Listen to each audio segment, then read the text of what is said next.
Burkina Faso, a landlocked nation in West Africa, has been grappling with a complex web of security and political challenges. In recent years, the country has witnessed a surge in violence perpetrated by militant Islamist groups, leading to widespread instability and displacement. It was against this tumultuous backdrop that Captain Ibrahim Traoré emerged as a central figure in Burkina Faso's unfolding narrative.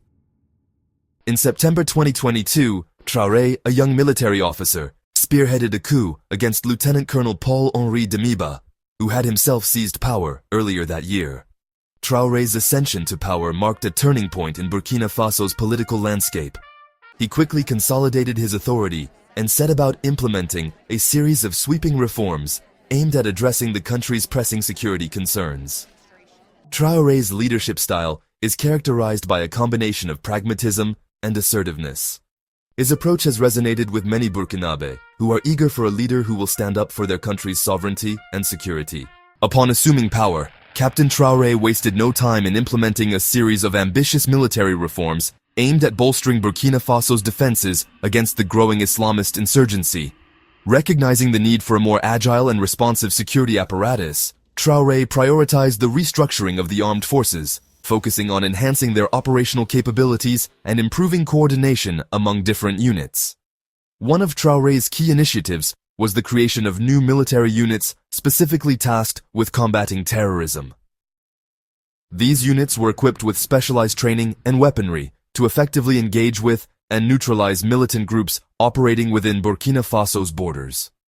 The establishment of these specialized units signaled Traoré's commitment to taking a more proactive and offensive approach to counterterrorism. In addition to restructuring the military, Traoré also recognized the importance of intelligence gathering and analysis in combating terrorism. He oversaw the strengthening of Burkina Faso's intelligence agencies, providing them with increased resources and training to enhance their ability to detect and disrupt terrorist plots. This emphasis on intelligence reflected Traoré's understanding that effective counterterrorism requires not only military might, but also the ability to anticipate and prevent attacks before they occur. Traoré also placed a strong emphasis on improving the training and equipping of Burkina Faso's armed forces. Central to Captain Traoré's vision of a more secure Burkina Faso was the mobilization and empowerment of the Volontaires pour la Défense de la Patrie, a civilian militia force. Recognizing the limitations of relying solely on the regular army, Traoré sought to harness the local knowledge and commitment of ordinary citizens in the fight against terrorism. The VDP, composed of volunteers from various walks of life, underwent basic military training and were deployed alongside regular soldiers to bolster security operations. These volunteers played a crucial role in providing intelligence, conducting patrols, and defending their communities from attacks. Traoré's decision to empower the VDP reflected his belief in the importance of a whole-of-society approach to counterterrorism. Under Traoré's leadership, the VDP underwent significant expansion and reorganization. The government provided increased funding and training to the militia, seeking to enhance its capabilities and effectiveness. The VDP's ranks swelled as thousands of young Burkinabé, motivated by patriotism and a desire to protect their communities, volunteered to join the fight against terrorism. Captain Traoré recognized that strengthening Burkina Faso's military capabilities required more than just restructuring and training. To effectively combat the growing threat of well-equipped militant groups, Traoré prioritized the acquisition of new military equipment, seeking to modernize and bolster the army's arsenal. Under Traoré's leadership, Burkina Faso embarked on a significant military spending spree, allocating a greater portion of the national budget to defense.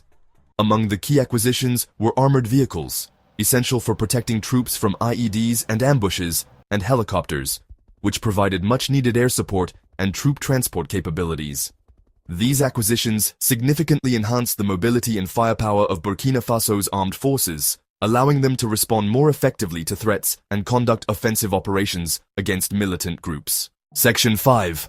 Funding the fight economic policies in service of defense.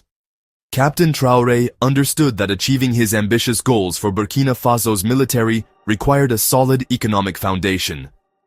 To fund the increased military spending and support the broader effort to combat terrorism, Traoré implemented a series of economic policies aimed at mobilizing domestic resources and promoting self-reliance. One of Traoré's key economic initiatives was the redirection of government revenues towards defense. This involved streamlining government spending, cutting back on non-essential expenditures, and prioritizing allocations to the Ministry of Defense. By channeling more resources towards the military, Traoré aimed to equip and train the armed forces to effectively counter the insurgency.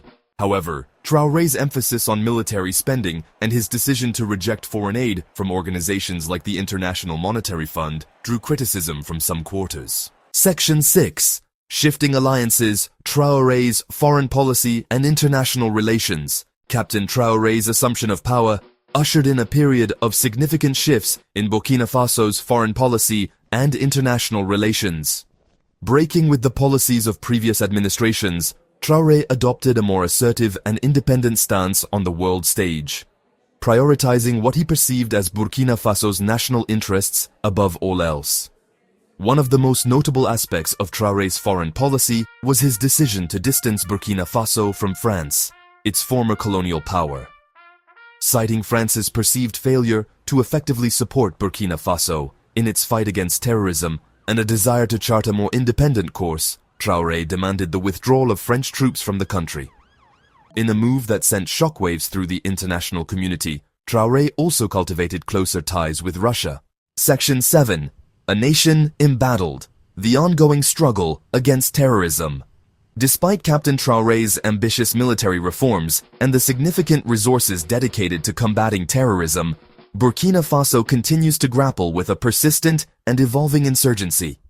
While Traoré's efforts have yielded some successes, the security situation in the country remains precarious, with militant groups continuing to pose a significant threat to stability.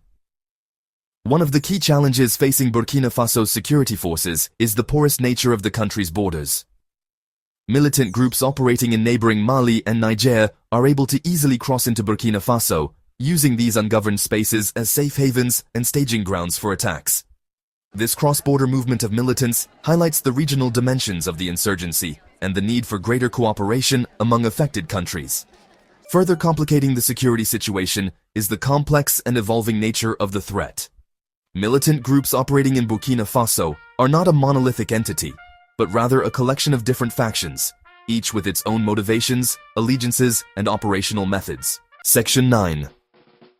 A crossroads for Burkina Faso. Challenges and opportunities. Burkina Faso stands at a critical juncture in its history. Captain Traoré's leadership has brought about significant changes, both in terms of the country's security apparatus and its place on the world stage. However, the path ahead remains fraught with challenges, and the long-term consequences of his policies are yet to be fully understood. The ongoing conflict with militant groups continues to pose a significant threat to stability and has had a devastating impact on the lives of millions of Burkinabe. While Traoré's military reforms and counterterrorism efforts have yielded some successes, the work is not done yet, and his government is working harder to secure and have all the country's territory under control. Despite these challenges, there also remain opportunities for progress.